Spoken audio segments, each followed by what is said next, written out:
Le chaser traverse lui aussi une nuit noire de l'âme, mais la sienne est transformatrice, profonde et sans échappatoire. À la différence du runner, le chaser n'a pas la possibilité de fuir.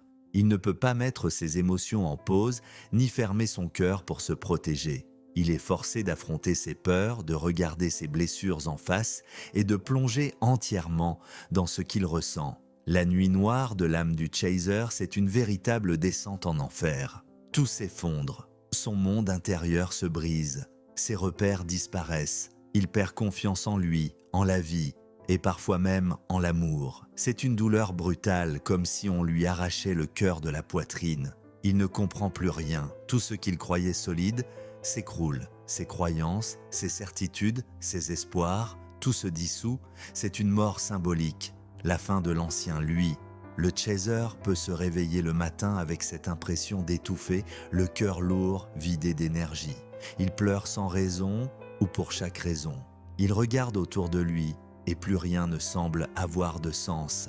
Il va au travail, il s'occupe des enfants, il nourrit ses animaux, il sourit même parfois. Mais à l'intérieur, il est en morceaux. Cette phase s'exprime aussi dans le corps. Le dos se bloque, l'estomac se noue, le ventre brûle, les nuits deviennent longues, les pensées tournent en boucle et le sommeil se fait rare. Il perd l'appétit ou mange sans faim. Il ressent des frissons, des palpitations, comme si chaque émotion se matérialisait physiquement. Et malgré tout ça, le chaser continue d'avancer. Il n'a pas le choix, parce qu'il est celui qui tient encore debout, celui qui garde tout en équilibre, le foyer, les responsabilités, le monde matériel, pendant que son monde intérieur s'écroule. Parfois, il se réprimande. Il se dit « Pourquoi est-ce que je pense encore à lui ? Pourquoi je n'arrive pas à passer à autre chose ?» Il essaie de bloquer les pensées, de se forcer à oublier. Mais plus il résiste, plus la douleur remonte. Parce que cette nuit noire ne veut pas qu'il oublie. Elle veut qu'il se souvienne, pas de son runner, mais de lui-même.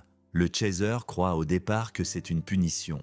Mais c'est tout l'inverse. Cette douleur est une initiation, un passage obligé vers sa transformation intérieure. C'est dans cette obscurité qu'il apprend à s'aimer pour la première fois, à ne plus chercher la lumière à l'extérieur, mais à la rallumer en lui.